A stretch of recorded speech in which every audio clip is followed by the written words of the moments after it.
And we were both confused. I think it was just a weird thing to do.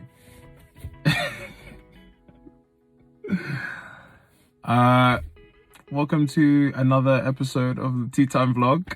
I'm T, obviously. I'm not in my car, but I'm in a car. And like I said, I think this is just the setup going forward. I really like it personally. So,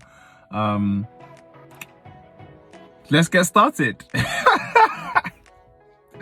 All right. So today, on this episode, well, first of all, be compassionate. That's my first thing, right? So with all of the different kind of causes and things that are happening around the world, I feel like the easiest way to understand other people's perspective is to be compassionate. I'm really guilty for it, for just arguing for argue's sake. But whether you're talking about like Black Lives Matter or the humanitarian situation in China with the Muslims there, with the like conversion camps and stuff, the Yemeni humanitarian situation, if you can exhibit some sort of compassion, then I don't really personally see how, you know, you're okay with these kind of things happening, or you're okay with the idea of just arguing to argue. I don't personally get it, but just be compassionate. And yeah, man, Black Lives Matter. This guy. A podcast that you should definitely listen to this week is Season Sessions by Ada and Hanifah. I want to replace Hanifah because if you listen to the last episode, apparently they need a replacement. But it's a great podcast. Two girls. I think Ada's from Manchester. I think Hanifah's from London. She kind of sounds like she's from London. And they just talk about like current events that are happening, pop culture stuff. Ada also runs the Season BuzzFeed page, which is awesome. It's like BuzzFeed but for melanin. Season, do you get it? Because we season. Anyway, and also big shout out to my friend NI.KO. He just dropped an EP. I think it's an LP. It's called Till the Wheels Fall Off. I'm gonna tag his page, and I've shared it on my Instagram before, but go check it out. Till the Wheels Fall Off. TTWFO. If you search that on Spotify, it's there. Apple Music, it's there. Pretty much anywhere you find your music, it's there. His name is NI.KO, so it's NI.KO. His Instagram is NI.KO Puppy, and I'm gonna tag that here. But go check out that. Go check out the podcast Season Sessions. Go check out the album Till the Wheels Fall Off. Today I want to talk about something that's really helped me with my weight loss this summer, and something that when I started to like reflect upon it had really helped me. Anytime I've done something good, it was the same mindset. So I want to talk about obsession with self-development, obsession with self-improvement. And what I found was, once, like this summer, so, you know, like you guys know, I kind of started to take my weight loss seriously around April.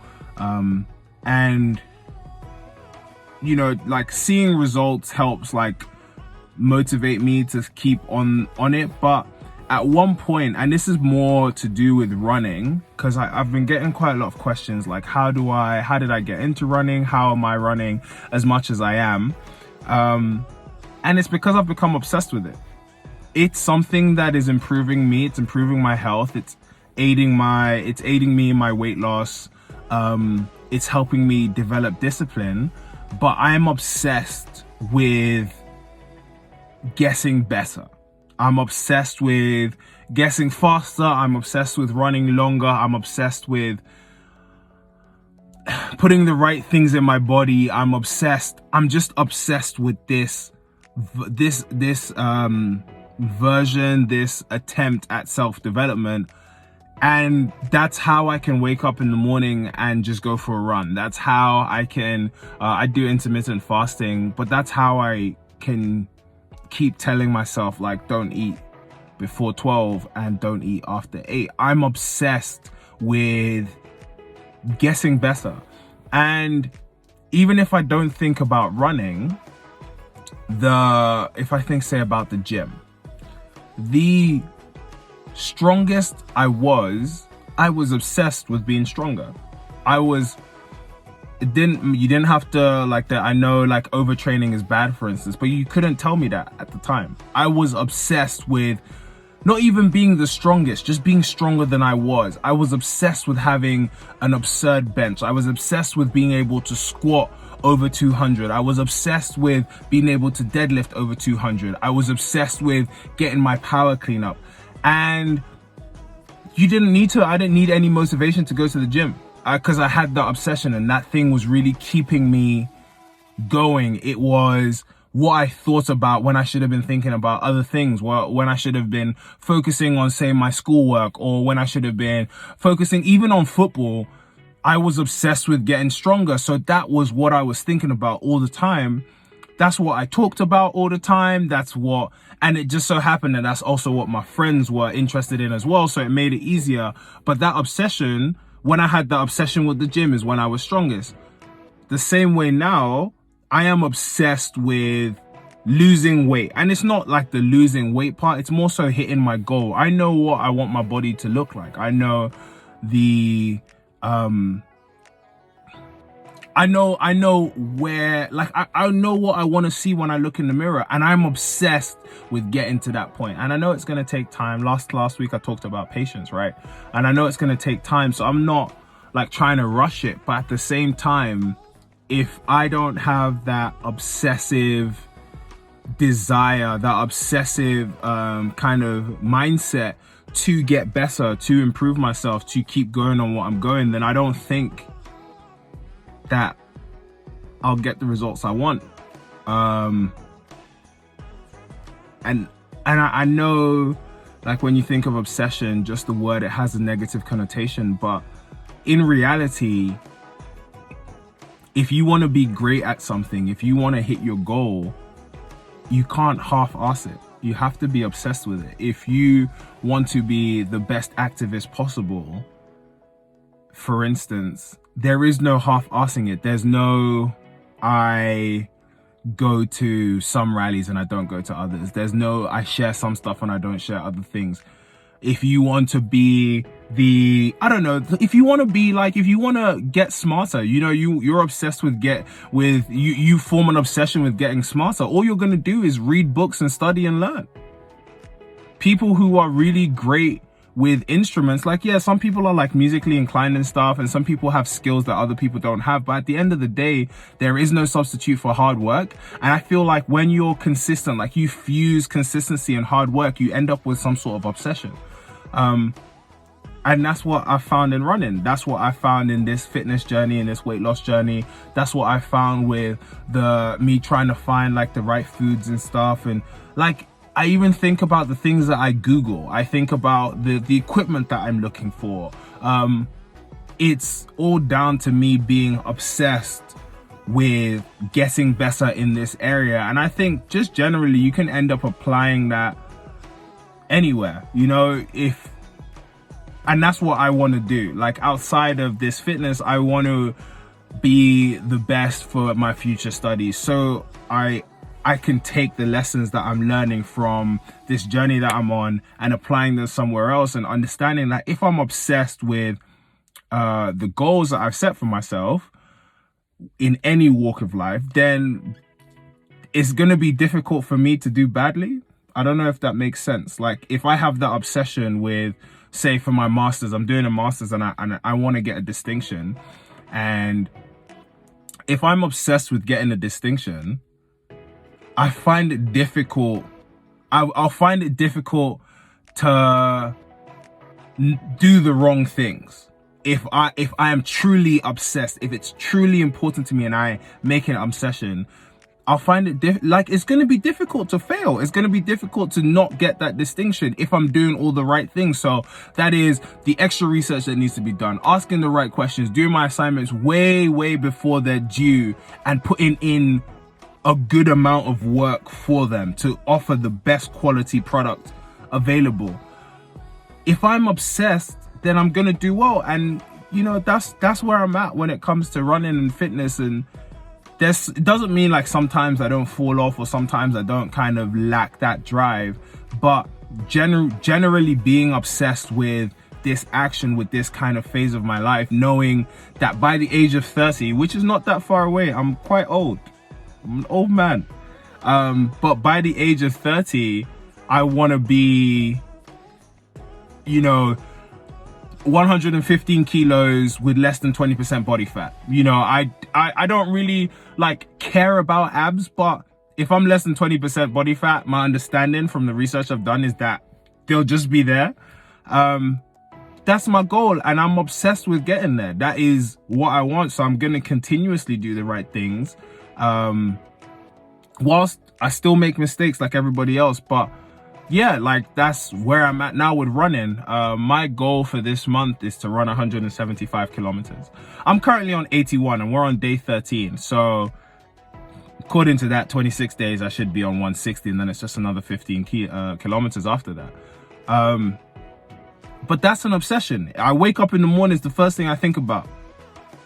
I've Googled so many different things on running, and that's just what it is. And I think if you're honest with yourself, if we're all honest with ourselves, maybe we're obsessed with the wrong things.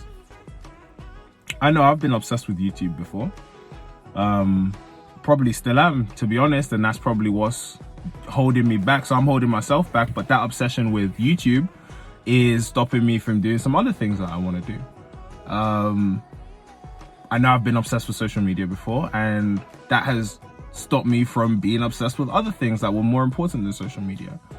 So, just as a summary, if you're obsessed with a goal that you have and doing the things to hit that goal, then you will. It's gonna, have an obsession with self-improvement and self-development. If you're obsessed with things that don't matter, just wasting your time, and you're gonna find that you've gone down an entire path of uselessness, to be honest. And that's just the truth. And it's something that I keep having to remind myself, cool, I'm obsessed with fitness and running, but how about the other kind of parts of my life? Am I as obsessed with self-development for becoming more hireable, becoming prepping for my masters, becoming more disciplined in other areas of my life, and teaching myself new things, learning things? There's so much information available, but am I obsessed with self-development in those areas, or am I just being normal? So yeah, that's really what I wanted to talk about. I have a quick funny story. So I am not in the UK at the moment, and I got on a very empty plane. And this guy, right, so the way the plane was, they had changed up the seats so that everybody had their own row because the flight was quite empty. And then this guy, he puts his stuff away. So I'm sitting in a row of 3 in the middle. Then so the plane is split 2s and then 3s. So I'm in a row of 3. Then there's nobody in the 2 next to me. And then there's a woman sat on the aisle of the 2, 1 row ahead of me. This guy puts his stuff away and then looks down at her and he's like, sorry, my seat's on the inside. And she looked at him really? And I was looking at him too, are you serious? And then so, she stood up and she let him sit down. Then she looked over at him and he was just going about his business. And she got up and looked around the plane. And I kid you not, in front of me, there was 4 or 5 empty rows. In front of her, there was another 3 empty rows. Behind her, there was an empty row. There was a guy behind me, but behind him, there was 3 empty rows. And we were both confused. I think it was just a weird thing to do. Just a real strange thing to do. And And then she asked one of the air hostesses, she was like, hey, can I just sit over there? And the air hostess was like, yeah. I think everyone just thought this dude was just a bit odd. Like, what are you doing? There's empty seats. Even without coronavirus, if there's empty seats, you don't want to sit down next to nobody else. I think that's normal, but yeah, that was a real funny thing. That's the end of the vlog. I managed to keep it under, like, I'm dropping down the time. I'm getting the hang of it. I'm dropping down the time. But I hope you guys enjoy this, and just like for the week, just try and figure out something, like become self-obsessed with self-improvement, you know, become obsessed with self-development, become obsessed with self-improvement, because that's kind of what you need, man. There's no replacement for hard work and consistency, and I'm learning that every day. There's no cheat code, there's no quick fix. But thank you for listening, and see you next week.